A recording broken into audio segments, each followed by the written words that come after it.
రాజన్న సిరిసిల్ల జిల్లా ముస్తాబాద్లో వినూత్న రీతిలో పేకాట స్థావరాలపై పోలీసులు దాడులు నిర్వహించారు.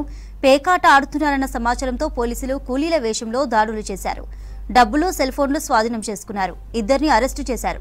ఇకపై జిల్లాలో ఇల్లీగల్ దందాలు, ఇల్లీగల్ యాక్టివిటీలపై పోలీసుల నజర్ ఉంటుందని, మారువేషాల్లో వచ్చి దాడులు నిర్వహిస్తామని పోలీసులు తెలిపారు.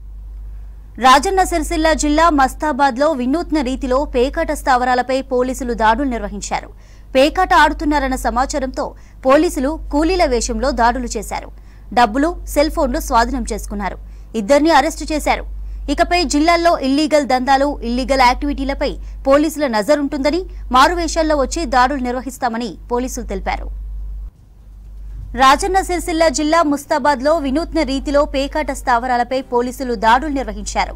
పేకాట ఆడుతున్నారన్న సమాచారంతో పోలీసులు కూలీల వేషంలో దాడులు చేశారు. డబ్బులు, సెల్ ఫోన్లు స్వాధీనం చేసుకున్నారు. ఇద్దరిని అరెస్టు చేశారు. ఇకపై జిల్లాల్లో ఇల్లీగల్ దందాలు, ఇల్లీగల్ యాక్టివిటీలపై పోలీసుల నజర్ ఉంటుందని, మారువేషాల్లో వచ్చి దాడులు నిర్వహిస్తామని తెలిపారు.